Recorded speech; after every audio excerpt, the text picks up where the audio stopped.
Empezamos. Muy bien, pues siendo hoy viernes 10 de diciembre del 2021, entramos de lleno a la segunda parte de mi exposición sobre la Virgen de Guadalupe.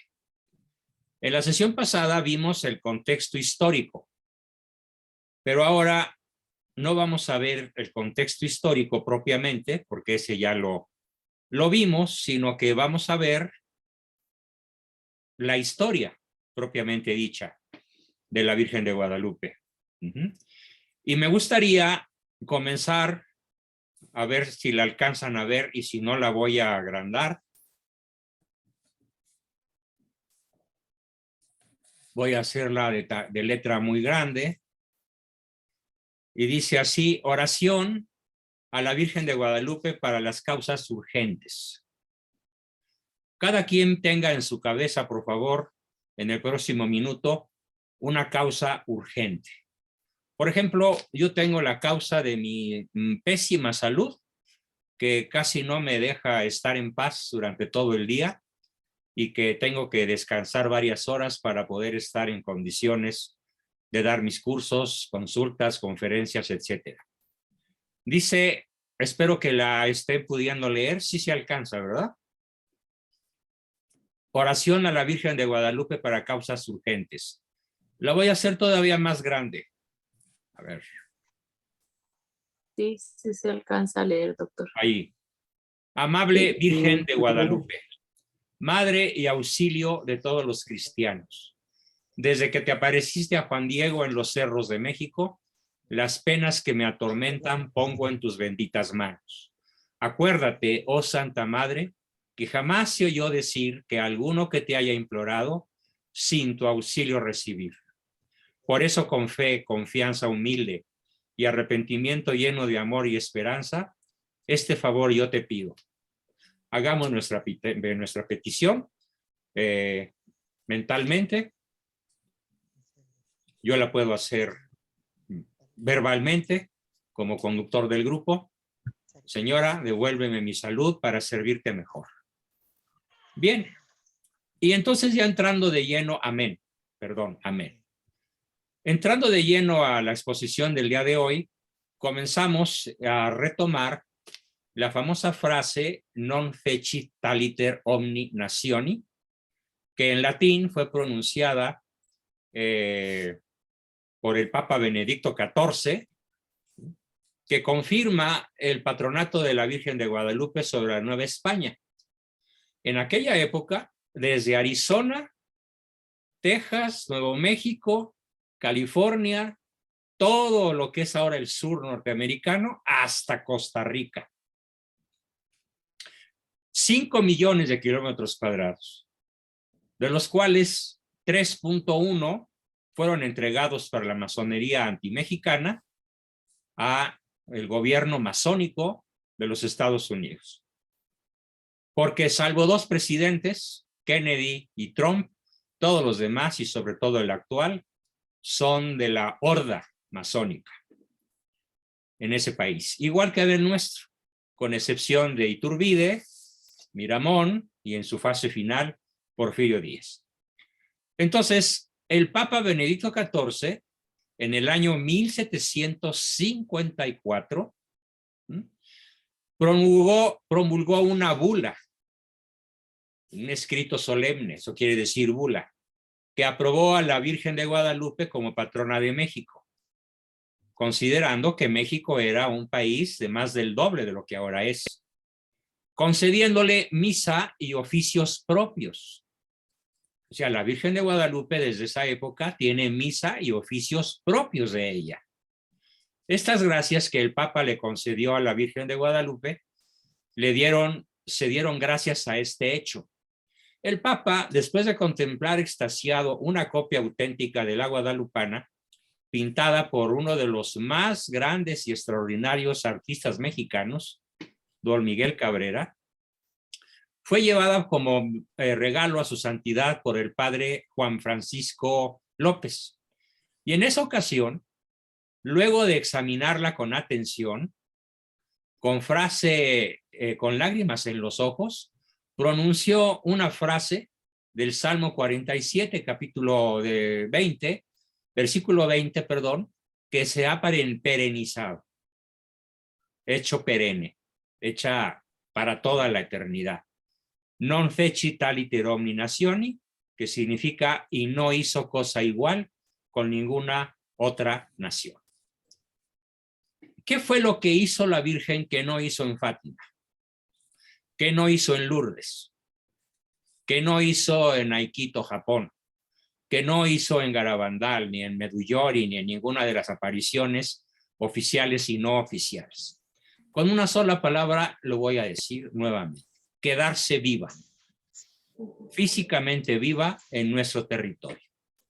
Para lo cual el día de hoy analizaremos a la luz de la ciencia lo que la ciencia ha dicho, tanto como lo que la ciencia no ha podido dilucidar. En efecto, algunos científicos cuyos nombres vamos a conocer se han pronunciado de una manera muy tajante acerca de que el fenómeno de la Virgen de Guadalupe no puede ser explicado a la luz de la ciencia. Pero a la vez nos han dado explicaciones de orden científico extraordinariamente valiosas para reforzar nuestra fe. No estoy hablando de un dogma. Los dogmas marianos son 4. La Virgen de Guadalupe en sí misma no es un dogma, pero obviamente es una creencia basada en hechos científicos e históricos que puedo calificar sin temor a la menor duda de irrefutable e imbatible. Así que veamos qué fue lo que sucedió. Virgen María de Guadalupe, sus milagros han traspasado todas las fronteras. Sus fieles son de todos los estratos, edades, razas y continentes. Su fama aplica para los símbolos históricos de la Iglesia Católica Universal, y la Virgen de Guadalupe es la más famosa. Lamento mucho que cada 12 de diciembre, y así lo digo, lamento mucho, que cada 12 de diciembre, este próximo domingo, probablemente entre 8 y 10 millones de peregrinos habrán de acudir a la basílica. ¿Y qué es lo que lamento? Que van a rendirle un culto a la Virgen, muy loable, y hacerle sus peticiones, y a ofrendarle sus dolores, y a pedirle milagros, pero ¡qué tragedia! Si la Virgen les hablara y les dijera, ¿qué les diría? Lo mismo que Juan Pablo les dijo a las multitudes que lo aclamaban. Que San Juan Pablo II, yo estaba ahí en mi moto escuchándolo en la ciudad de Puebla, les dijo a las multitudes que lo aclamaban: ustedes los mexicanos gritan mucho. Qué pena me da que no sigan mis enseñanzas.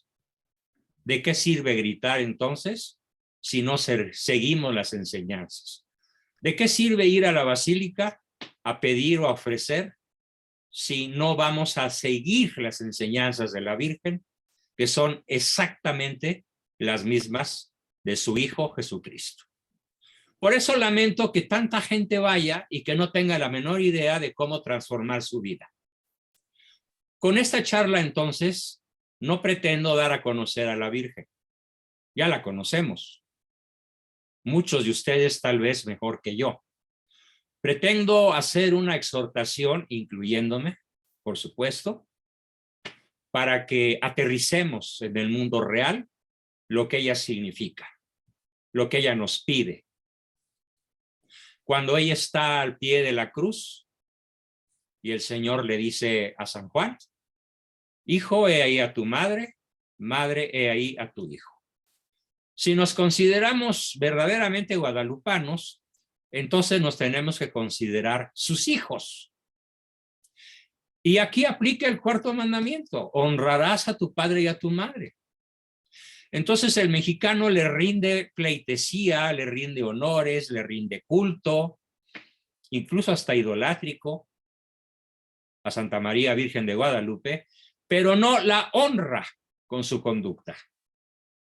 Por eso no creo que México pueda ser descrito actualmente como un país verdaderamente católico y verdaderamente guadalupano.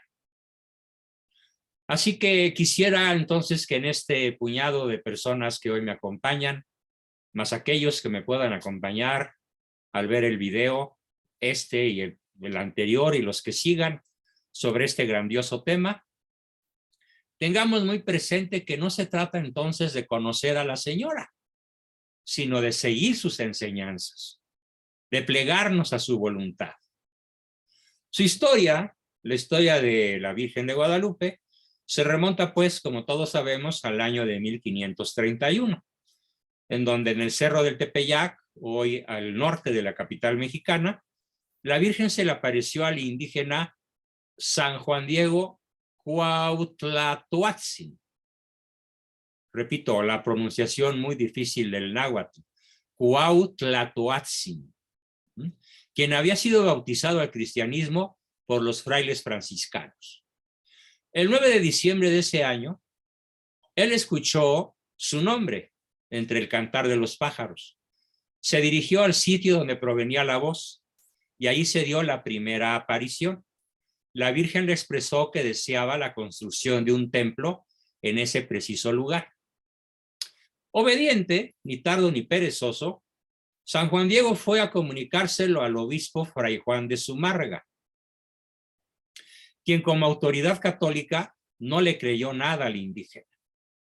Por lo que la Virgen se le apareció nuevamente y volvió a pedirle a San Juan Diego que visitara al obispo. Pero las palabras de la Virgen no fueron suficientes para vencer la incredulidad y la terquedad de Zumárraga. Por eso tuvo que realizar 3 milagros.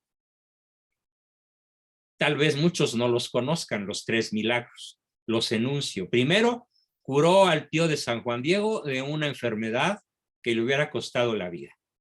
Segundo, hizo brotar unas flores hermosas, rosas, en pleno invierno y en una zona del Tepeyac en donde no se dan de manera natural ese tipo de rosas, o de flores más bien. Las flores fueron recogidas por San Juan Diego en su ayate, instrumento para la recolección de cosechas. O sea, el ayate servía para echar maíz, como en costales. Y cuando se las enseñó al obispo, las flores que le mandaba a la Virgen, la imagen de la Virgen cayó pintada, por así decirlo, en el ayate del indígena, haciendo pues el tercer milagro, el 12 de diciembre de 1531. Estamos este próximo domingo pues a cumplir el 490 aniversario de este formidable, extraordinario y exclusivísimo milagro para México. El evidente milagro del ayate de la Virgen ha generado muchos debates, interpretaciones y cientos de millones de peregrinos, quienes no estamos dispuestos a discutir nuestra fe. Pero, y aquí viene el pero, por desgracia, la inmensa mayoría de los mexicanos que van al santuario de la Guadalupana a rendirle diferentes formas de culto, algunos muy inadecuados, no están, por desgracia, dispuestos a profundizarla, a profundizar en el conocimiento de la verdadera historia de la Virgen de Guadalupe, y mucho menos, y esto es lo más triste y lamentable, mucho menos están dispuestos a fundamentarla racional, histórica y científicamente.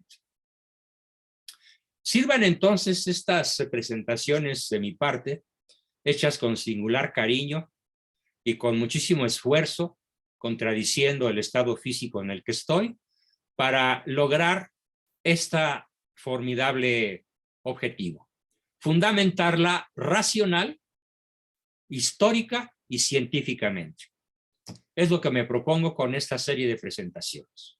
Además de que una vez fundamentada racionalmente, históricamente y científicamente, lo hagamos prácticamente, como hijos de ella, que honramos a la Madre del Cielo, a nuestra Madre del Cielo.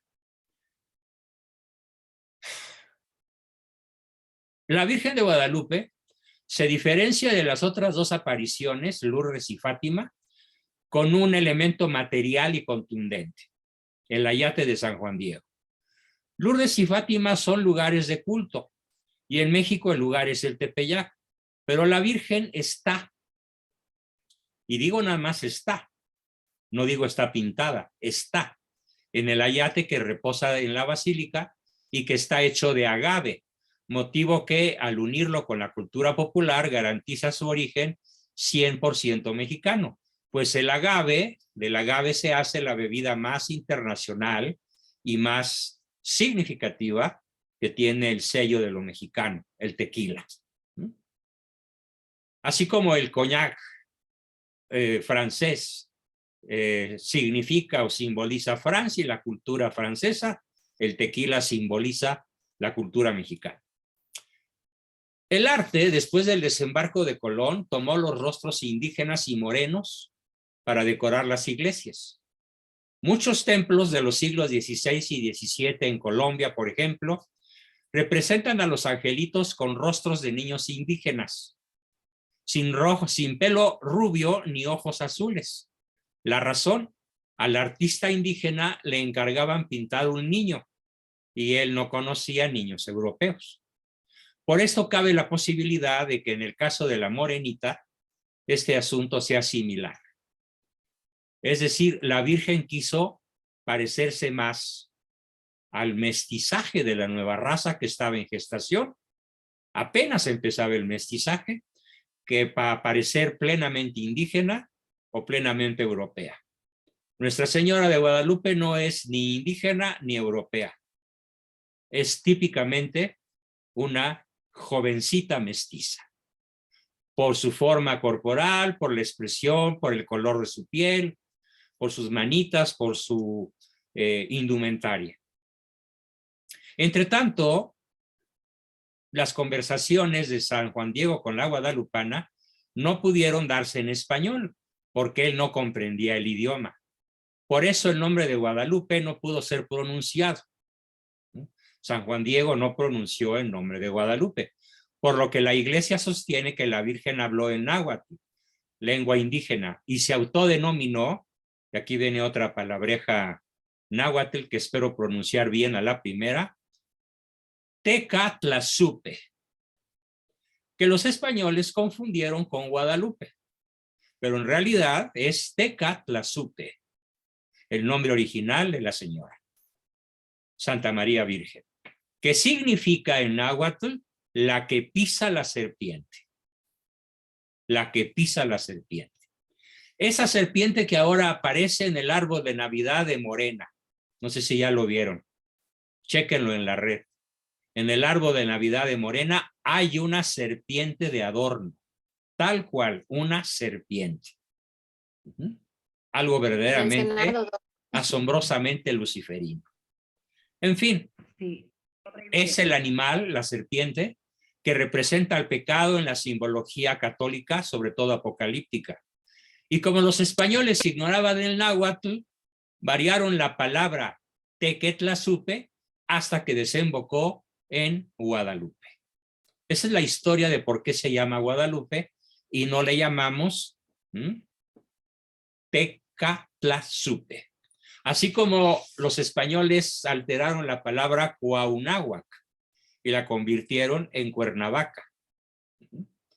Y así como no pronunciaban Malintzin, sino Malinche. De ahí viene la palabra la Malinche, pero en realidad doña Marina se llamaba Malintzin. ¿Sí? Y así multitud de palabras náhuatl fueron utilizadas, fueron degradadas, fueron modificadas por la mala audición hispana hasta convertirse en un remedio de lo que originalmente era la pronunciación correcta. Muchas pruebas se han hecho para corroborar la existencia divina de la Virgen de Guadalupe, representada viva en el ayate de Juan Diego, por parte de científicos, y científicos que han tenido tanto vocación religiosa como científicos no creyentes. Aquí vamos a conocer tanto testimonio y opinión de científicos católicos como de científicos ateos, pero que han dado un testimonio, por esa razón, más valioso que el de los propios científicos católicos. De los diversos estudios que merece la pena rescatar, yo voy a citar solamente 9. Sí, que va a ser el meollo de la exposición de hoy. En el ayate se observa la ubicación de las estrellas en el cielo exactamente del mismo modo en el que estaba el firmamento ese 12 de diciembre de 1531. Ninguna explicación de orden racional. Es una explicación que toca lo milagroso necesariamente. En los ojos de la Virgen de Guadalupe quedó grabada la imagen de lo que ella estaba mirando, la figura de San Juan Diego. En realidad se observan 13 figuras. 13 figuras. Un estudio computarizado del investigador científico José Aste Tonsman, de ascendencia europea, demuestra que en los ojos de la Virgen de Guadalupe se encuentran 13 imágenes que corresponden a las figuras de San Juan Diego, a Fray Juan de Zumárraga y a toda una familia, todos ellos testigos del llamado milagro de las rosas. Vamos a ver a continuación esta imagen en donde no es obviamente el ojo de la Virgen, sino es una fotografía tomada por una cámara común y corriente que refleja lo que se llama el fenómeno Sanson-Purkinje. Sanson-Purkinje, se escribe con K y con J, Sanson-Purkinje, son dos científicos que descubrieron el fenómeno varios siglos después de que fue sucedido el milagro de la Virgen de Guadalupe, y así se bautizó porque tienen sus apellidos. En biología, en oftalmología, se conoce con el nombre de fenómeno Sanson-Purkinje el hecho que podemos constatar en esta fotografía a color, en donde vemos el iris, el hoyo negro del iris, los párpados, el globo del ojo completo, aquí un poquito de un filamento con un vaso sanguíneo, y aquí en esta región estamos viendo lo que está viendo ese ojo. Y se observa una capa, otra, así hasta 4 capas, que son los cortes interiores de la retina. Hasta que en el fondo se observa una figura de una persona cuya imagen está invertida. Este es el fenómeno Sanson-Purkinje, para que lo vean en una representación de extraordinario valor científico. Ahora vamos a ver cómo se ve, perdón. Aquí está. Desgraciadamente no pude hacer más grandes las imágenes, pero aquí se observa, esta es una fotografía computarizada del ojo de la Virgen. Y aquí donde está el cursor, si lo alcanzan a ver, está la imagen de San Juan Diego. Aquí está agrandada miles de veces y se observan las 13 imágenes, las 13 personas que están aquí. En este cuadrito de la orilla derecha de mi pantalla se observan 13 figuras de personas, que eran las personas que estaba viendo la Virgen. Si esto fuera obra de un pincel, imagínense el terrible grado de dificultad que esto hubiera representado hace 5 siglos. Ahora, ni siquiera por computadora se pueden lograr estos efectos. Tiene que ser una computadora con millones de píxeles para poder pixelear figura por figura, y aún así se notaría que son cuadriculadas, porque los píxeles de una computadora tienen forma de cuadritos. Bien, aquí no se observan formas de cuadritos, se observa la fotografía perfecta de lo que la Virgen está mirando.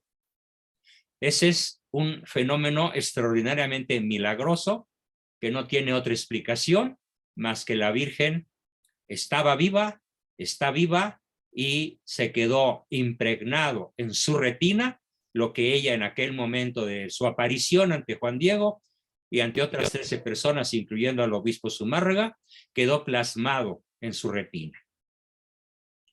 Bien, ¿alguna duda sobre esto? Me la podrán preguntar al final. Tope en que vuelva a poner la imagen. ¿Sí? Regresamos al texto para continuar viendo. Perdón, ¿dónde está? Non fecit, aquí está. Muy bien. Ya vimos entonces el fenómeno número 2, es el que acabo de explicar. En el fenómeno número 3, ¿qué tenemos? En el mundo, junto con la sábana santa de Turín, la Virgen de Guadalupe, la tilma de San Juan Diego, donde está la Virgen, observen que no digo está pintada, solamente uso el tercero de indicativo de la tercera persona del singular del verbo estar. Está. Ella está. Son las dos únicas imágenes aquerotipas. ¿Qué significa una imagen aquerotipa? Significa que no está hecha por mano humana. Aquí tenemos la A, que es una alfa privativa. A, quero, mano, tipa, tipo. O sea, son 3 raíces griegas. A, sin, quero, mano, tipo, tipo. Aquerotipa, hecha por mano no humana. ¿Cuáles son esas dos únicas imágenes aquerotípicas? La sábana santa de Turín, donde está reflejado de manera perfecta el cuerpo de Cristo envuelto en el santo sudario, y la Virgen de Guadalupe. Ahora citamos en el número 4 a un experto español de nombre Francisco Camps. Camps, no Campos, porque este señor es catalán. Francisco Camps Rivera, que señaló al estudiar la imagen entre 1954 y 1963. La estudió durante 9 años en la Basílica, aquí en México, y afirma al final de su investigación que no pude encontrar huellas de pincel ni que la tela fuera preparada para pintar. No hay huellas de pincel ni hay huellas de que la tela haya sido preparada para pintar. Es conocido que los catalanes, en su gran mayoría, no son católicos, son catalanes y tienen una manera muy peculiar de considerarse no españoles. De hecho, pues son una amenaza para la unidad de España y para la unidad del catolicismo también. Así que el testimonio de un experto de nombre Francisco Camps Rivera, pues cobra un valor muy especial, precisamente por ser oriundo de donde fue. Él ya murió. Testimonio número 5. Fotos en infrarrojo señalaron que no existe explicación para los pigmentos y la tonalidad brillante del ayate, si se tiene en cuenta que lleva expuesto casi 5 siglos, 490 años. De entrada, que esta tilma o ayate, parte de la indumentaria cotidiana de San Juan Diego, es una especie de capa que mide 1,95 metros de largo y 1,5 de ancho, y está tejida no de algodón o lino, y mucho menos de seda, sino con fibras de maguey. Cuando yo era niño y vivía por ahí en algún seminario católico entre mis 7 y mis 9 años, acostumbrábamos a sacar fibras del maguey. Teníamos que partir la penca en forma primero horizontal, luego desgajarla, y solíamos hacer reatas, resorteras, cuerdas, y tejíamos diferentes cosas, cachivaches que nos encantaban a los escuincles de aquella época, con fibras de maguey. Conozco lo que son las fibras de maguey, las he tenido entre mis manos de niño, y conozco su increíble grado de capacidad para pudrirse rapidísimo. Así acostumbraban los indígenas pobres del siglo XVI a vestirse con fibras de maguey. pero el material del que está hecha la tilma se trata de una prenda burda y nada apropiada para realizar una pintura. Sin embargo, ahí quedó y permanece estampada la imagen de la Virgen de Guadalupe. El primer gran misterio que nadie logra explicar es cómo esta pobre fibra vegetal ha podido conservarse a través de los siglos, casi como el primer día. Esto a pesar de que los primeros 116 años, o sea, más de un siglo, estuvo expuesta directamente a los fieles, hasta que en el año 1647, 116 años después, se le cubrió con un cristal. Claro, el cristal ahora no es el mismo, porque los cristales que se fabricaban en aquella época, pues deben haber sido muy burdos en comparación a los que ahora se pueden fabricar. El cristal, o mejor dicho, la imagen como tal, parece ser repelente al polvo, a los insectos, a la humedad y al humo de millones de cirios, que a lo largo de aquel más de un siglo se encendieron a su alrededor cotidianamente. En un reducido recinto. Porque la basílica antigua y la basílica nueva, pues son recintos relativamente muchísimo más amplios que donde estuvo los primeros siglos Nuestra Señora. Eran recintos muy pequeños y tremendamente visitados. ¿Sí? Una manta de hilos de maguey, cuando mucho, con muchos esfuerzos de conservación, cuando mucho dura 20 años. Así que multipliquen por las veces necesarias para sumar casi 500 años. Va otro dato muy importante, fundamental. Hacia el año de 1936, esto es apasionante, el abad de la Basílica de Guadalupe regaló al entonces obispo de Saltillo, don Jesús María Echavarría, 2 hilos de la tilma original. Por una serie de circunstancias, ese par de fibras fue a dar a manos del famoso químico alemán Richard Kohn, premio Nobel de Química, por eso es famoso.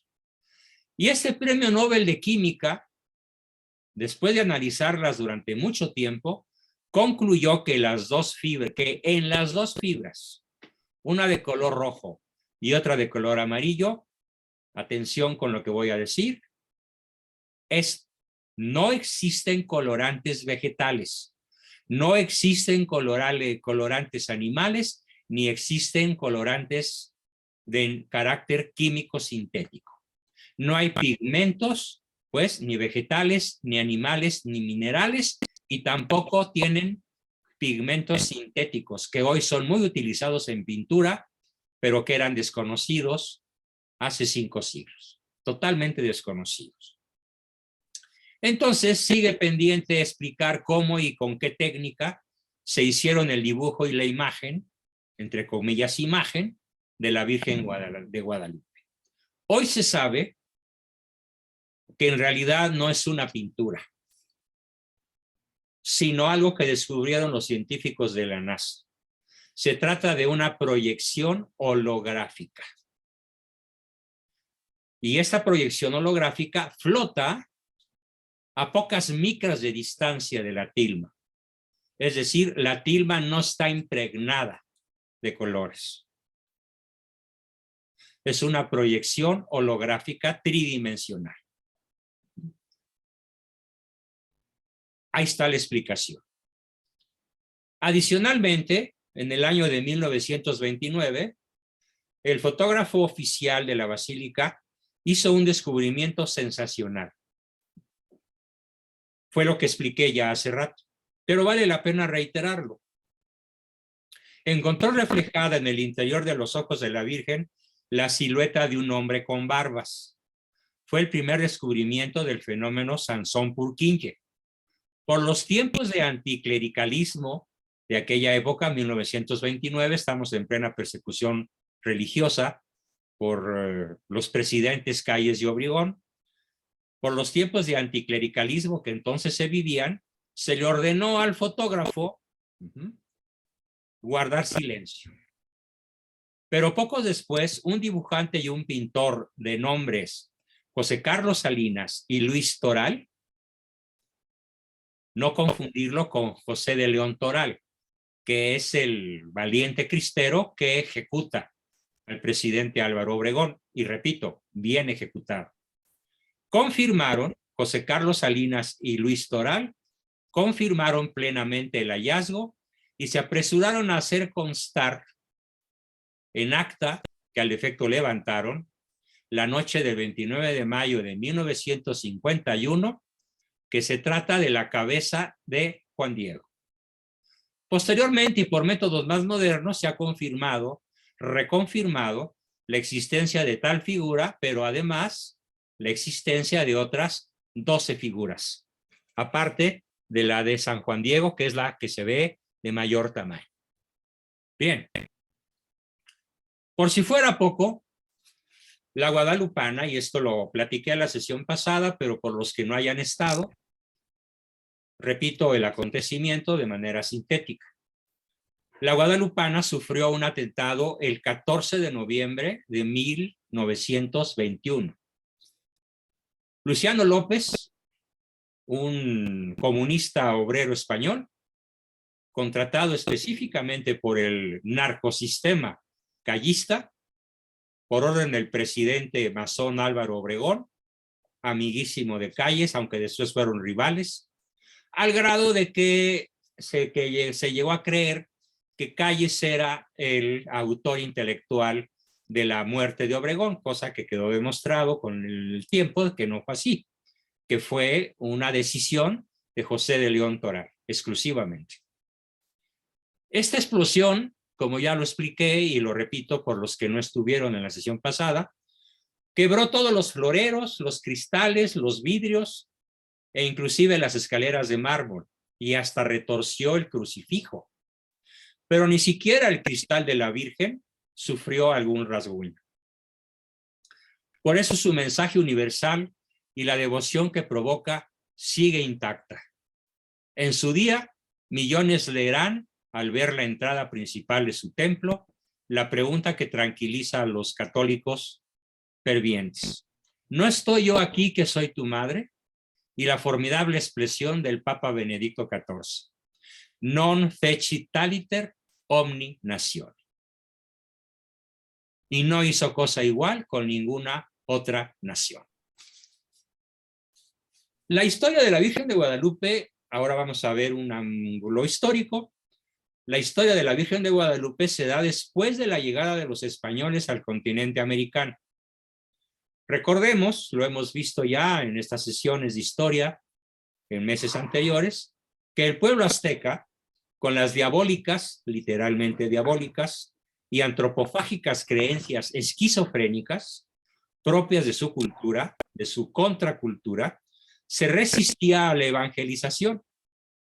Evangelización que procuraban extender los conquistadores, los militares y los frailes que había traído Cortés desde España.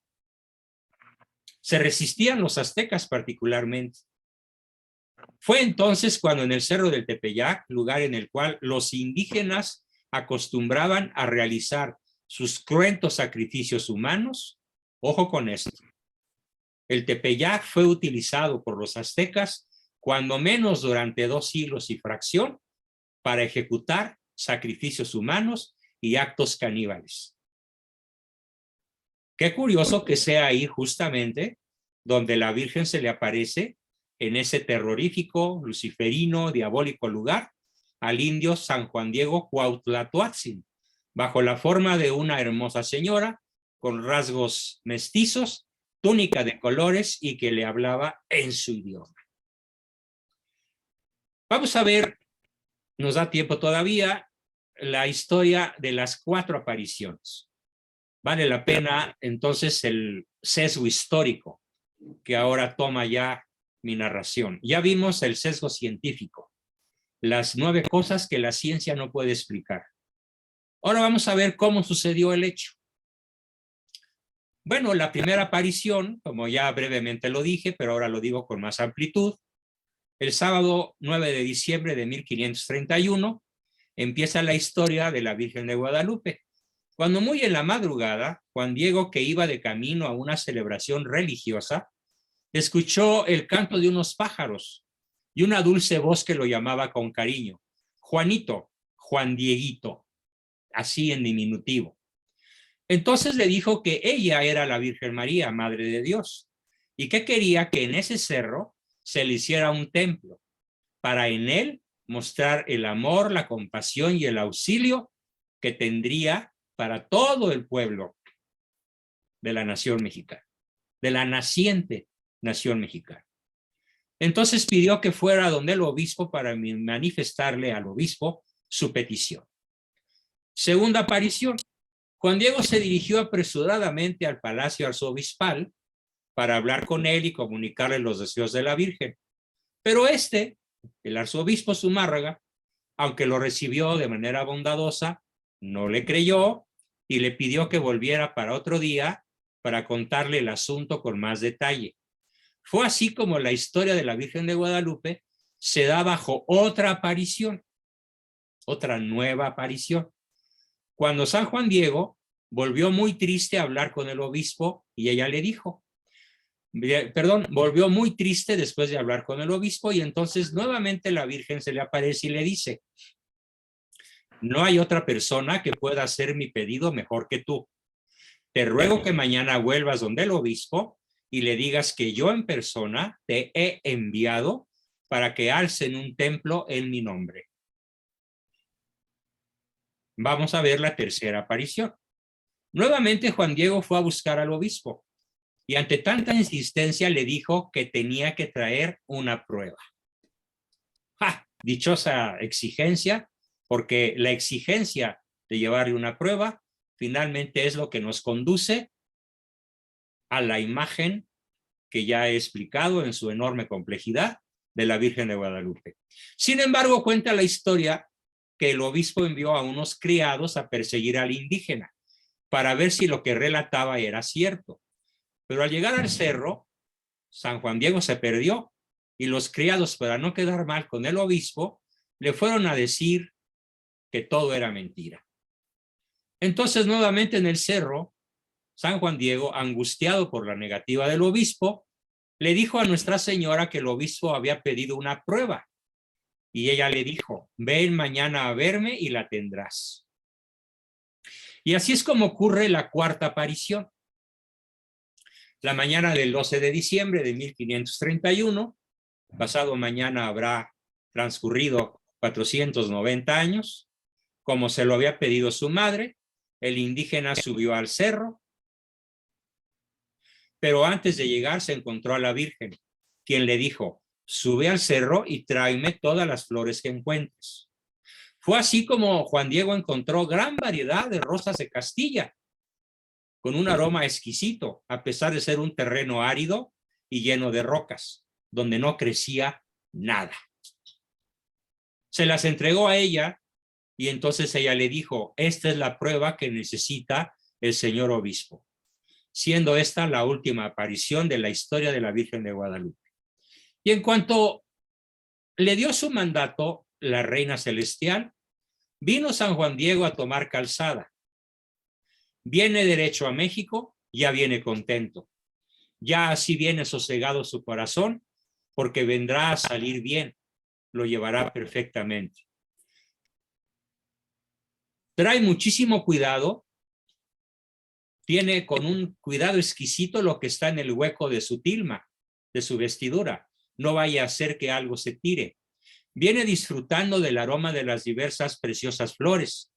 Cuando vino a llegar al palacio del obispo, lo fueron a encontrar el portero y los demás servidores del sacerdote gobernante, que además era el virrey. Fray Juan de Zumárraga era virrey de la Nueva España, además del arzobispo primado de la capital mexicana. Y le suplicó que le dijeran, San Juan Diego suplicó que le dijeran cómo deseaba verlo, pero ninguno quiso. Fingían que no lo entendían, o tal vez porque aún estaba muy oscuro, o tal vez porque ya lo conocían, que nomás los molestaba y los importunaba, y ya les habían contado sus compañeros que lo fueron a perder de vista, que todo eran mentiras, porque según ellos lo habían seguido. Durante muchísimo rato estuvo San Juan Diego esperando la razón. Y cuando vieron que por ese muchísimo rato estuvo ahí de pie, cabizbajo, sin hacer nada por si era llamado, y como que algo traía, lo llevaba en el hueco de su tilma. Y luego pues se le acercaron para ver qué traía y desengañarse. Y cuando vio Juan Diego que de ningún modo podía ocultarles lo que llevaba, y que por eso lo molestarían, lo empujarían y tal vez lo aporrearían, un poquito les vino a mostrar que eran flores. Y cuando vieron los criados que todas eran finas, variadas flores y que no era tiempo entonces de que se dieran, las admiraron mucho, lo frescas que estaban, lo abiertas que tenían sus corolas, lo bien que olían, lo bien que parecían. Y quisieron coger y sacar unas cuantas. 3 veces sucedió que se atrevieron a cogerlas, pero de ningún modo pudieron hacerlo, porque cuando hacían el intento ya no podían ver las flores, sino que a modo de pintadas o bordadas o cosidas en la tilma, las veían, pero ya no las podían coger. Inmediatamente fueron a decirle al gobernante obispo, al obispo gobernante, lo que habían visto, cómo el indito deseaba verlo, que otras muchas veces ya había venido y que ya hacía muchísimo rato que estaba ahí aguardando el permiso porque quería verlo. Y el gobernante obispo, en cuanto lo oyó, se dio cuenta de que aquello era la prueba para convencerlo, para poner en obra lo que le solicitaba aquel hombrecillo. Enseguida dio pues la orden de que pasara a verlo. Y habiendo entrado en su presencia, se postró San Juan Diego, como ya antes lo había hecho.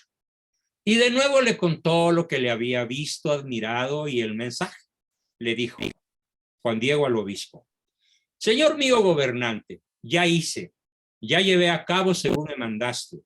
Así fui a decirle a la señora mi ama, la niña celestial, Santa María, la madre de Dios, que pedías una prueba para poder creerme, para que le hiciera su casita sagrada, en donde te la pedía que la levantaras. Y también le dije que te había dado mi palabra de venir a traerte alguna señal, alguna prueba de su voluntad, como me lo encargaste. Y escuchó bien tu aliento, tu palabra, y recibió con agrado tu petición de la señal, de la prueba, para que se haga, se verifique su amada voluntad. Y ahora, cuando todavía era de noche, me mandó para que otra vez viniera a ver. Y le pedí la prueba para ser creído, según había dicho que me la daría, e inmediatamente lo cumplió. Ella lo cumplió. Y me mandó a la cumbre del cerrito de donde antes yo la había visto, para que allí cortara diversas rosas de Castilla. Y cuando las fui a cortar, se las fui a llevar allá, ella allá abajo, y con sus altas manos las tomó, de nuevo en el hueco de mi ayate las vino a colocar, para que te las viniera a traer, para que a ti personalmente te las diera. Aunque bien sabía yo que no es lugar donde se den flores, la cumbre del cerrito, porque ahí solo hay abundancia de riscos, abrojos, huizaches, nopales, mezquites, no por ello dudé, no por ello vacilé. Cuando fui a llegar a la cumbre del cerrito, miré que ya era el paraíso. Ahí estaban ya perfectas todas las diversas flores preciosas, de lo más fino que hay, llenas de rocío, esplendorosas, de modo que luego las fui a cortar. Y me dijo que de su parte te las diera, y que ya así yo probaría, que vieras la señal que le pedías para realizar su amada voluntad y para que aparezca que es verdad mi palabra, mi mensaje. Aquí las tienes, hazme el favor de recibirlas. Y luego extendió su blanca tilma, en cuyo hueco había colocado las flores. Y así como cayeron al suelo todas las variadas flores preciosas, de inmediato ahí se convirtió en señal. Se apareció de repente la amada imagen de la perfecta Virgen Santa María, Madre de Dios, en la forma y figura que ahora está, en donde ahora es conservada en su amada casita, en su sagrada casita en el Tepeyac, y la llamamos pues Guadalupe. Y en cuanto la vio el obispo gobernante y todos los que ahí estaban, se arrodillaron. Muchos la admiraron, se pusieron de pie para verla, se entristecieron, se afligieron, suspenso el corazón y el pensamiento. Y el obispo gobernante, con llanto, con tristeza, le rogó a la Virgen, le pidió perdón por no haber realizado de inmediato su voluntad, su venerable aliento, su venerable palabra. Y cuando se puso de pie, desató del cuello de donde estaba atada la vestidura, la tilma de Juan Diego en la que apareció, en donde se convirtió en señal la reina celestial, y luego la llevó. Allá fue y la colocó en su oratorio. Todo eso está narrado, espero que lo puedan ver, en un libro escrito en aquella época que se llama Nican Mopowa, ¿sí? Que es la historia que acabo de narrar. Escrita por un indígena culto e inteligente que recogió los hechos como fueron. Para entender lo ocurrido ahí, pues, concluyo, en su más fresca y maravillosa expresión, les hemos ofrecido un relato escrito en idioma indígena pocos años después de los hechos, en pleno siglo XVI, por un sabio indígena que se llamaba Don Antonio Valeriano. El documento es conocido como el Nican Mocpogua, que significa en náhuatl, aquí se narra. El autor recoge ahí el testimonio del propio indio Juan Diego, pocos años después de los hechos acontecidos en el Cerro del Tepeyac. La naturalidad y la belleza de la narración, que hoy les he leído, dan una impresión vívida de los diálogos entre el indígena vidente y la Virgen María, así como de la realidad de la época en la que todo ocurrió. Si bien el escrito en lengua náhuatl fue traducido al español y conserva la inocencia del indio y su entorno en sus giros y expresiones. Y como previo a su obra, el Papa San Juan Pablo II canoniza en julio del 2002 al indio San Juan Diego, y ahora no es nada más el indio Juan Diego, sino San Juan Diego. Disfrute pues de este honor poder y recibir un relato hecho varios siglos atrás sobre la Virgen María. Con esto, mis queridos amigos de mi grupo de historia, concluimos mi presentación del día de hoy. El tema no se ha agotado, pero damos paso a sus preguntas, dudas, comentarios y todo lo que quieran intervenir a partir de este momento. Adelante, por favor. Los escucho con mucho gusto.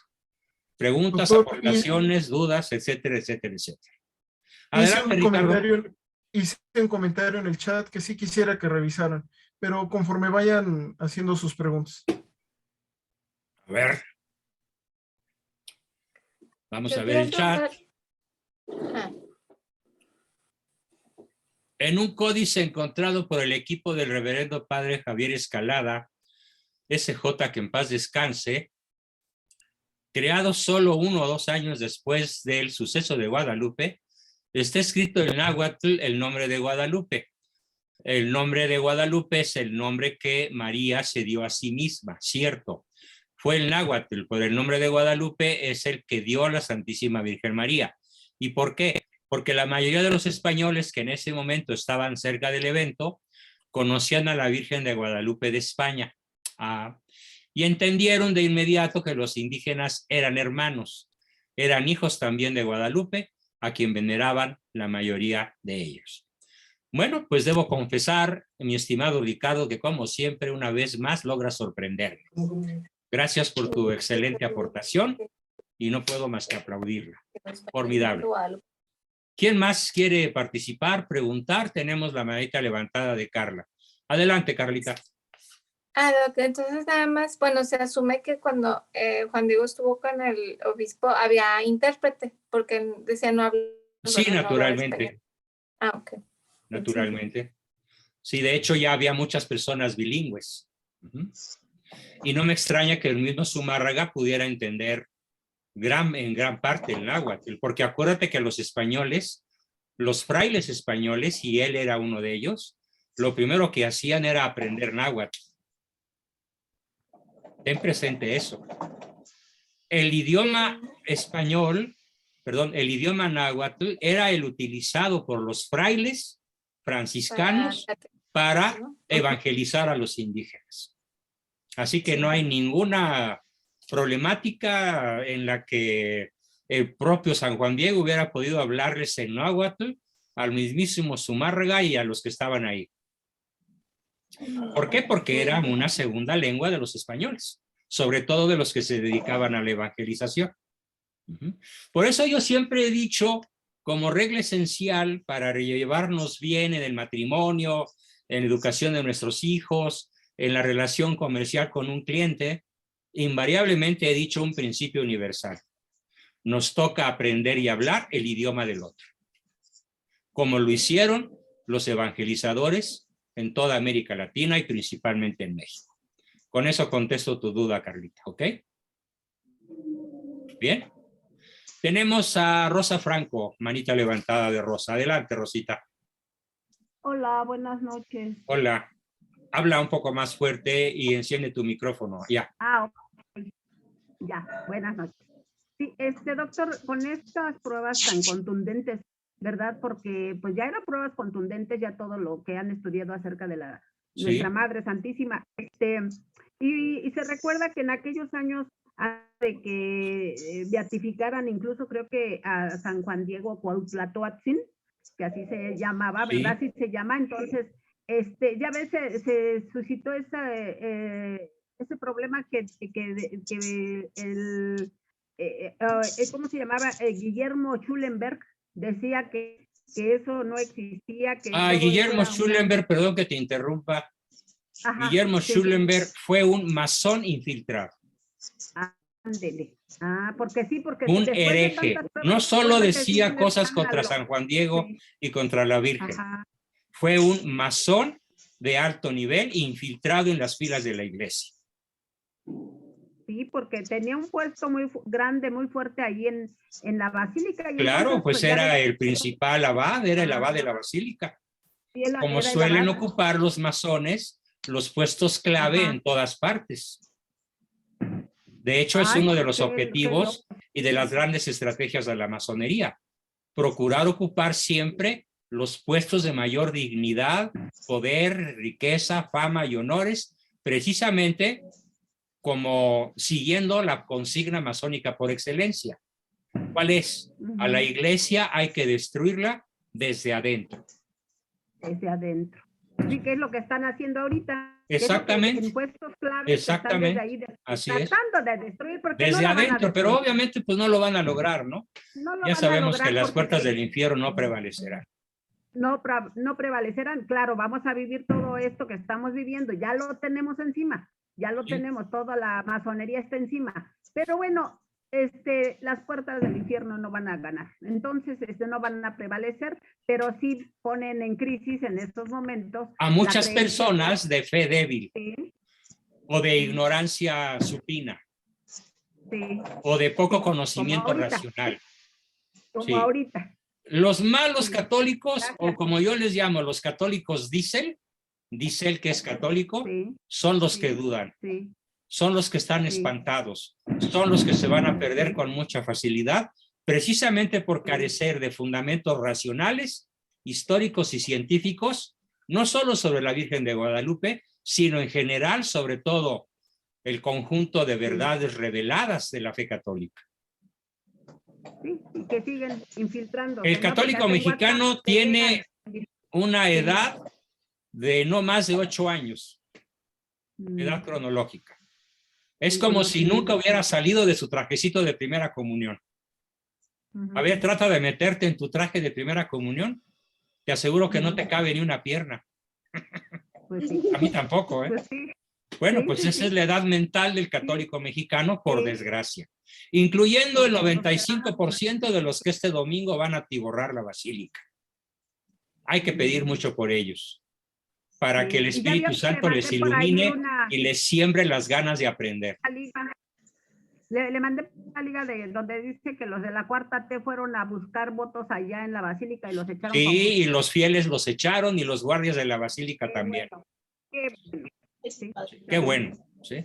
Además andan haciendo trampa a todos los de Morena, no andan pidiendo firmas por la revocación, andan pidiendo firmas por la ratificación, Pues sí, que para es lo que en lo realidad procede. quiere el Pejelo-Postli, Sí.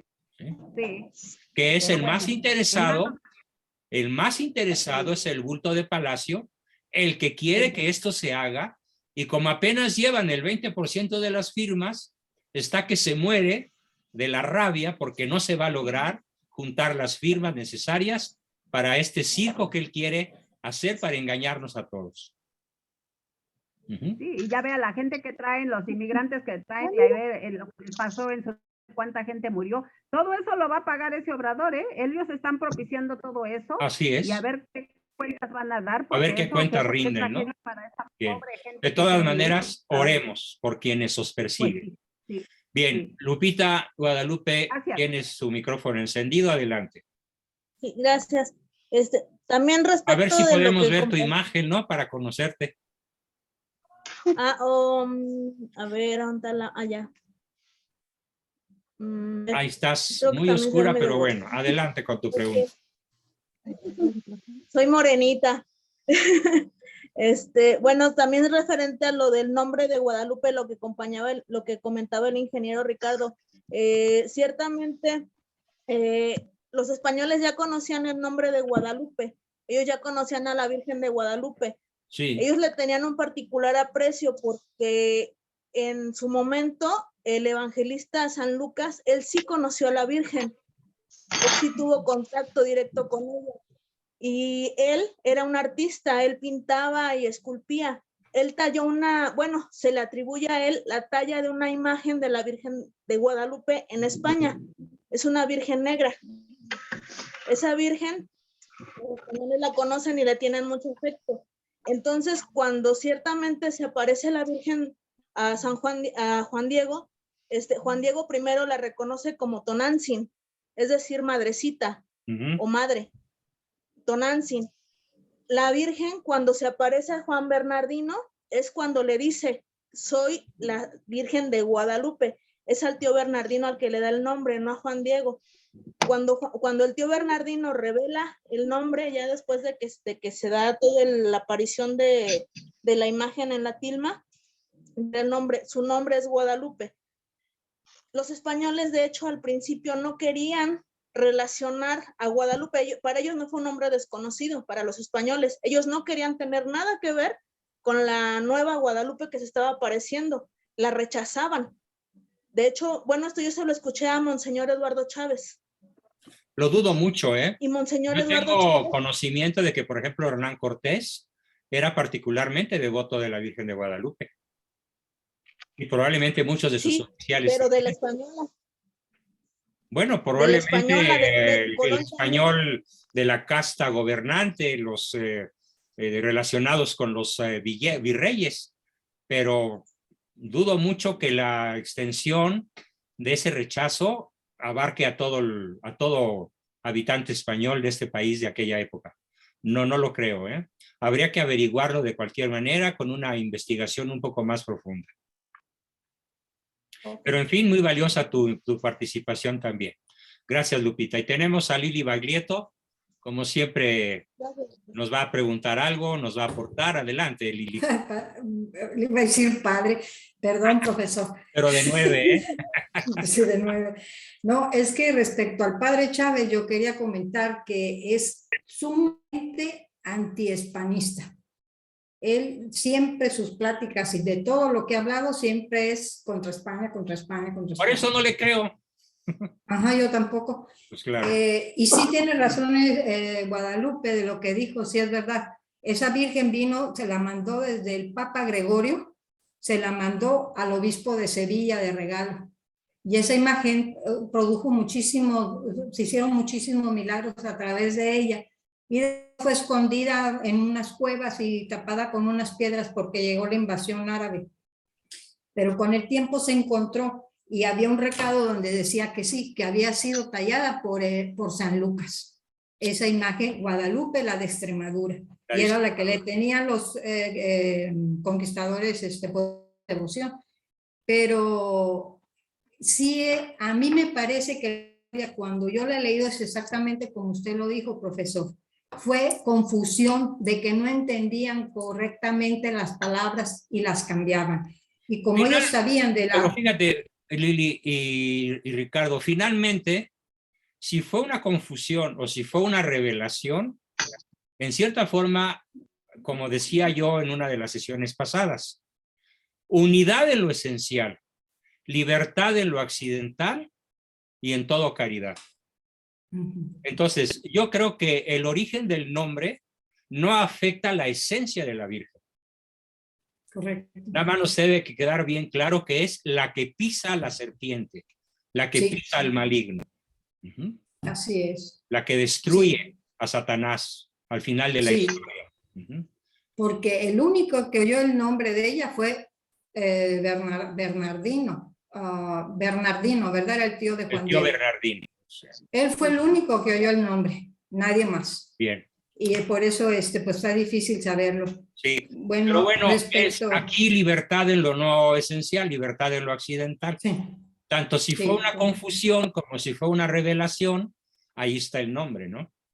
Y de todas maneras el significado queda imbatible, impertérrito. Sí. ¿Sí? Muy bien, tenemos a Óscar Antonio Betanzo. Adelante, Óscar. Le iba a comentar otra cosa. Perdón, Después Lili, le por interrumpir. Yo, de una vez. bueno, De una vez. que es una historia fascinante esta, verdaderamente, y tenemos un gran privilegio los Un mexicanos de enorme esto que ha privilegio sucedido, y una porque terrible responsabilidad. nadie, una terrible responsabilidad. Quería comentar también de Manuel Capetillo. Él tuvo una gran versión, el hijo del torero, que era artista, y fue a Medugori a hacer un viaje allá y pidió tener una plática con una de las videntes. Entonces le dijo, qué bueno que vinieron, venimos a ver a la Virgen. ¿De dónde vienen? De México. ¿Vienen a ver a la Virgen? ¿Cómo vienen a ver a la Virgen? La Virgen ustedes la tienen viva en México. Ahí es donde verdaderamente está la Santísima Virgen. Y va a ser de México precisamente donde va a venir todo ese cambio tan grande que vamos todos a vivir. Y lo dice el padre Gobi en su libro, dice: a los mexicanos, ustedes son la pupila de mis ojos por el gran amor que tienen hacia Jesús eucarístico. Con qué gozo los miro cuando van ante el tabernáculo para darle a Jesús homenaje de amor, adoración y reparación. En el tiempo en que Jesús eucarístico es rodeado de tanta indiferencia, de tanto vacío, ustedes siguen difundiendo las horas solemnes de adoración eucarística, rodean a Jesús de flores y de luces como signos indicativos de su amor y de su piedad. Dice, ustedes son la pupila de mis ojos, es lo que dice la Virgen a los mexicanos, porque son sencillos, son humildes y así aman con todo el candor de su corazón de niños. Tú viste, mi pequeño hijo, con qué entusiasmo me aman, me rezan, me glorifican todos estos hijos míos mexicanos. Por eso aquí empezará mi mayor victoria, aquí en México, contra todas las fuerzas masónicas y satánicas para el triunfo de mi hijo Jesús. Bueno, con esto termino, profesor. Magnífico, Lili, preciosa aportación. Dios te lo pague. Gracias. Tenemos a Miriam y luego a Óscar Antonio. Primero a las damas. Adelante, Miriam. Prende tu imagen. Sí, sí la tengo prendida. Doctor, estoy hablando en nombre del compañero Raúl de Zamacona, quien dice que no puede hablar, pero tiene una pregunta. Y dice, ¿por qué la tilma mide tanto, casi 2 metros, cuando Juan Diego me imagino que no superaba el 1,60? Pues por razones obvias. Por razones obvias era su manera de envolverse. A ver, ¿cuánto mide un rebozo mexicano? ¿Cuánto mide una capa española? Lo sé porque mi papá tenía una. ¿Sí? Mucho más grande que la tilma de San Juan Diego. O sea, es una vestimenta sobrada para poderse guarecer del frío.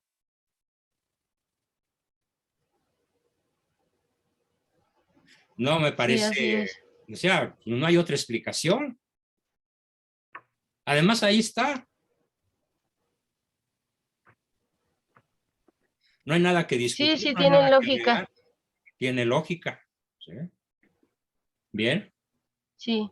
Y también quería comentar que se me hace pues curioso el apellido del autor de Nicalmopowa, Antonio Ajá. Valeriano, Pues que es el porque tuyo, ¿no? pues es un apellido, sí, mi apellido materno, Valeriano, y es un apellido italiano. O sea, no sé, algún italiano, no sé quién le habrá dado el apellido, ese apellido italiano. Bueno, pues en una a época ese- en donde había españoles, franceses, portugueses, migrantes. México era tierra de migrantes, no era nada más No, españoles. España en sí mismo era una nación formada por italianos, españoles, Árabes, árabes, pero recuerden que el sur de Italia era gobernado por España y los sí, por tercios ejemplo, era un inclusive reino por España. español, Sicilia y Nápoles.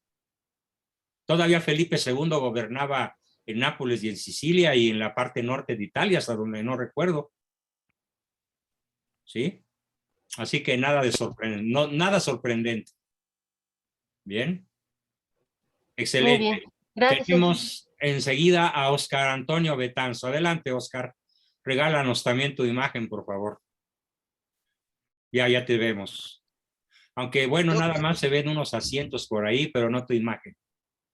Es de mi camioneta. Bueno, sí. A ver si Ya te miro. Sí. Sí, yo solamente quería comentar una anécdota que tuve cuando me tuve el encuentro con una persona que estaba oprimida por el demonio. Yo la verdad empecé a temblar, mis piernas empezaron a temblar y agarré mi Biblia y iba a buscar una cita bíblica y en ese momento en la Biblia americana aparecía la imagen de Guadalupe, de Nuestra Señora. Cuando yo encuentro la imagen de Guadalupe, el endemoniado empieza a hablar con la voz así distorsionada, te escondes tras una imagen. Entonces yo volteé a ver a la persona y se agachó. Y ya no pudo levantar la mirada, entonces a orar y a proclamar, pero ya con la imagen, hasta que terminó postrado a los pies de la imagen de Guadalupe, Qué bien. reconociéndola como la reina del cielo, como la madre de Jesús. No existe una criatura humana más temida y odiada por Satanás que Nuestra Señora. Así Es lo que el quería blanco compartir, de todas sus iras y de todos sus temores y miedos. Así es. Tiemblan los demonios al solo nombre de María. Por esa razón, el rezo del Santo Rosario tiene que ser una de nuestras armas principales, sobre todo en este tiempo de tanto agobio de la masonería contra el catolicismo y de tantas defecciones, de tantas apostasías, incluso de personas de altísimo nivel eclesiástico. ¿Sí?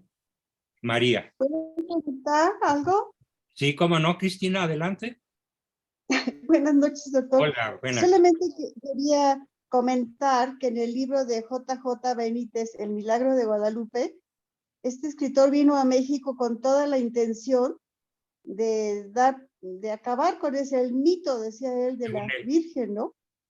Y después de investigaciones muchas, muy profundas, inclusive hasta la NASA llegó, sí. En su libro acaba esperando que llegue el momento de partir, está sentado a los pies de la Virgen de Guadalupe llorando, porque no pudo lograr su cometido y entendió que todo era una verdad. Vino por lana y salió trasquilado.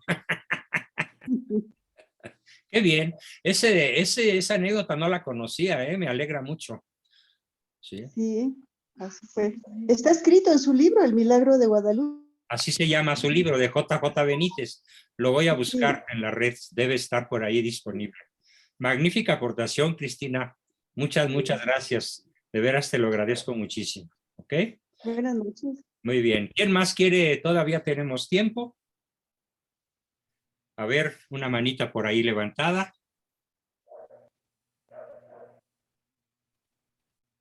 ¿A poco ya nadie? No creo. Pues aprovechen. El tema es inagotable. Yo, doctor, soy Sara. Adelante, Buenas noches. Catalina. Sí. Catalina, sí. Doctor, a mí me llama la curiosidad el documento Nicalmopowa. ¿Cómo fue que se encontró o dónde dónde se ubicó ese documento para tenerlo pues sí, para tener acceso a él. Se me hace, bueno, tengo curiosidad más bien. Bueno, mira, a reserva de que te pueda contestar la pregunta en la próxima sesión, porque este es un tema que me rebasa. Yo, para poder hablarles a ustedes 55 minutos, que es lo que dura cada una de mis exposiciones, tengo que invertir hasta 48 horas de preparación. Completa la semana. De buscar, desechar, tamizar, escoger la enorme cantidad de material que existe al respecto. Y mis investigaciones de esta semana no me condujeron a tener la capacidad de contestar tu pregunta, pero te la contesto en la próxima sesión con mucho gusto después de buscar. Sí, ¿Cómo es que se realizó? O sea, la historia del Nican Mopogo. Ajá, porque creo yo, de acuerdo a lo que entiendo, doctor, es que este documento, pues es un sustento histórico. Así es. Bueno, es parte de la, ¿cómo lo podría explicar? O sea, le da veracidad al hecho guadalupano, ¿verdad? Le da veracidad histórica, le da sustento histórico. Ajá, sí. Sustento histórico. Entonces sí, me parece, yo lo había escuchado sinceramente, que el Nipowa y todo, pero incluso tengo dudas porque alguna vez vi algunas imágenes y venían como si fuera pictogramas, como, no sé si es eso, lo estoy confundiendo, doctor, que vienen como imágenes. Sí. Porque en algunas ocasiones no se escribía, bueno, obviamente no había la escritura que conocemos, como pictográfica, algo así. Bueno, te prometo investigar el asunto de manera que te pueda dar una respuesta satisfactoria. Gracias, doctor. Me declaro incompetente. ¿Sí? No, claro que no, doctor. Bueno, al respecto de ese punto en especial. ¿Sí? Sí, muchas gracias. Si uno no tiene la humildad intelectual de poder decir no sé, pues mejor ponte a vender pepitas, ¿no? Que es menos complicado. Muy bien, ¿alguien más? Nos quedan 5 minutos todavía por ahí. Otra vez tú, Cristina, ¿quieres decir algo? Bueno, es que yo tenía aquí en la mano el libro del Nican Mopowa. Ay, lo tienes, mira. Aquí lo tengo en la mano. ¿Lo puedes mostrar, la traducción es de... Sí, ay, Fernando, es que yo no sé. Te hago la imagen. Fernando, ponga la imagen, ahorita se los muestro. Y aquí nada más estoy viendo la traducción es de Miguel León Portilla. Un súper sabio, don Miguel León Portilla, un hombre tremendamente erudito. Don Miguel León Portilla. Y aquí está la presentación del libro. Ah, mira, Nican Mopowa. Oye, pues es una presentación muy, muy bonita, ¿eh? Sí, es de 2005, es muy reciente. Ah, muy espléndido. Espléndido. ¿Cuántas páginas tiene ese libro?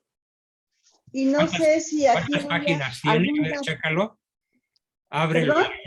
¿Cuántas páginas tiene el libro? Pues... cuántas sea, pero es muy grande. Como unas 300, 200. Es un formato muy grande, por lo que veo. Muy grande. Sí. Bueno, pretende ser una obra de arte y vale la pena. ¿Qué preguntas, Mario? Me pregunto el número de páginas porque yo descargué un libro igual y consta como de 60 páginas y está traducido como a 6 o 7 idiomas. Pues probablemente es un extracto, no es la obra completa. Yo más bien pienso que ese libro es de letra muy grande y con muchas imágenes. Es una edición de lujo. El libro original será como muy grande. Será como de unas 15 páginas. Tiene muchas fotografías, muchas imágenes. Sí, no. El que tú tienes de 60, yo creo que es más apegado al original. Este tiene 230 y tantas páginas. Pero con muchas ilustraciones y con letra grande. Con muchas. En una presentación de lujo y en papel muy grueso, satinado. Es lo que alcanzo a ver. Claro. Ujú. Bueno, Sí, gracias. Bien, Fotografías muy bonitas. sí, no lo dudo. Pues vale la pena adquirirlo, aunque debe tener un costo elevado, miles de pesos probablemente. Muy bien, ¿alguien más? ¿Dónde lo compró? A ver quién lo quiere comprar. ¿Dónde lo compró, perdón? ¿Dónde lo compraste? Pregunta Lili, y yo también pregunto. Tengo muchos años con él. No lo recuerdo. No sé si alguien me lo regaló, no lo recuerdo. Bueno, Tengo ya pero muchos seguramente años. en la red podemos encontrarlo, ¿eh? En la red se encuentra lo aparentemente imposible de encontrar. Pero sí, aquí dice que fue impreso en 2005 en la Ciudad de México. Ujú. Muy bien, queridos amigos, pues anuncio que la próxima sesión de hoy en 8 le vamos a dar el enfoque evangelizador, el enfoque práctico, el enfoque del verdadero culto que le debemos a la Virgen, el enfoque que consiste verdaderamente en honrarla como Madre de Dios y Madre nuestra, de un modo cotidiano, práctico, aunque sea elemental, porque de nada sirve conocer la historia sustentada de una manera tan excelente, tan sólida. De nada nos sirve conocer las opiniones de grandes científicos, incluso por ahí me guardé algunas en el tintero para próximas sesiones. De nada nos sirve entonces estar seguros de que la aparición en el Tepeyac es contundentemente verídica e histórica si no somos coherentes, si no somos congruentes con un estilo de vida, que es el que ella a gritos nos está pidiendo. Bien, pues no. ¿Sí? Aquí hay un teléfono a donde pueden comunicarse si quieren adquirir el libro. A ver, Es el díctalo teléfono para que lo anotemos. A ver, es 52834336. ¿Son 8 dígitos? Sí, nada más aquí, sí. Se le añade Ahora habrá al principio otros 2 5 para que sean los los 10 dos cinco. Sí. Editorial MBS. ¿Editorial qué? Editorial. De chica V, S. MBS, ok. MBS. Excelente. Muy bien, bueno. Ay, qué bonito. Muchas gracias. Magnífico. Mis queridos amigos. Profesor, me gustaría hacer un comentario. Adelante, Catalina. Noelia, perdón. Noelia. Noelia. Mucho gusto a todos. Buenas noches. Buenas, Noelia. Con respecto a lo que está usted dando de un sentido más evangelizador, sí, que lo veremos en la próxima clase, no puedo dejar de comentar esto que me impactó, esta frase que le da nuestra Madre Santísima a San Juan Diego cuando él regresa desanimado por no poder cumplir su encargo. Y de verdad que lo tomo tan personal estas palabras, porque le dice, no hay otra persona mejor que tú para hacer mi encargo. Exacto. Me lo dice a mí, nos lo dice a cada uno de nosotros. A cada uno de nosotros. A cada uno de nosotros, nos lo dice a cada mexicano y nos lo dice a cada bautizado. Así con tus limitaciones, con tus necesidades, con tus miedos, pero no hay nadie mejor que tú para cumplir mi encargo. Formidable aportación, Noelia. Felicidades. Cerraste con broche de oro. Cerraste con broche de oro la sesión. Bravísimo. Nuestra madre, ella es la que lo hace. Doctor. Formidable. ¿Quién dijo doctor? Yo, María Varela. María Varela, te escucho. Doctor, buenas noches. Siempre nuestra madre en todas sus apariciones nos pide penitencia, convertirnos. Entonces, y ella nos ha dicho, hagan lo que él les diga, nuestro Señor Jesucristo. Entonces, pues pidamos a Dios que nos dé la luz, la fuerza, la sabiduría, la gracia para aprender y practicar las enseñanzas de nuestra Santa Madre Iglesia, para anunciar el Evangelio, la verdad y denunciar. Y así poder también aprender y practicar la oración, la formación, sacramentos, penitencia o sacrificio y acción en el servicio al prójimo. Y especialmente en este tiempo de Adviento, preparar nuestros corazones para la venida de nuestro Señor Jesucristo en Navidad y para obviamente tener presente nuestra muerte inminente, el día que nos llame nuestro Señor Jesucristo, de tener nuestra conciencia de nuestra muerte inminente, de que podemos morir en cualquier momento, y de nuestra conciencia de nuestra inmortalidad de nuestra alma. Y así Muy bien, pues, María, ahora sí que ¿verdad? absolviste Vivamos mi así. lección. Felicidades. Sí, y pues como ella dice, también como dice nuestro Señor Jesucristo, el que me ama, cumple mi palabra. Entonces, pues, ¿qué más le podemos dar a nuestra Madre Santísima? Obedecer a su Hijo, a Dios Padre, Dios Hijo, Espíritu Santo, y a ella amarla, pero como usted dice, con hechos. Sí. Y cómo no, pues amar a Dios sobre todas las cosas y a nuestro prójimo como a nosotros mismos. Es nuestra Madre. Y pues estamos, como le digo, la amamos y la respetamos y la veneramos, ¿verdad? Y pues así es. Gracias, doctor. Gracias, María, por tu aportación. Y bueno, con esto damos por terminada nuestra preciosa sesión de hoy. El grupo lunes regresa lunes, pero el viernes nos volvemos a ver todos los que hoy estuvieron y si se puede más, para continuar con el tercer tramo dedicado a Nuestra Señora de Guadalupe. Muchísimas gracias a todos. No puedo dejar de hacer el comercial de la noche. El flujo de cuotas del mes de diciembre ha estado muy, pero muy flojo. Estoy haciendo agua desde el punto de vista de medicinas, medicamentos, etcétera. Échenos la mano, por favor. La Virgen se los va a agradecer porque eso me permitirá continuar con mi misión evangelizadora. Porque como decían los apóstoles, encabezados por San Pablo, el que al altar el que al altar sirva, del altar coma. Bueno, pues de cierta forma yo sirvo al altar de modo indirecto y de modo indirecto también me alimento de sus aportaciones. Muchísimas gracias a todos y nos vemos el lunes, los que están en el lunes y así cada día los que están en sus grupos, pero el viernes los volveré a invitar a todos tal como lo hice hoy. Sean virtuosos, sean felices y me despido hasta la próxima. Buenas. Gracias. Muy buenas. Gracias, doctor. Buenas noches. Bonito fin de semana. Gracias, doctor. Buenas noches.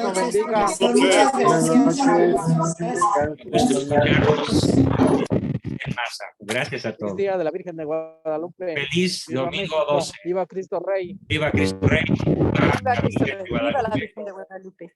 Sobre todo este domingo. Muy bien. Profesor, buenas noches. Que mejore.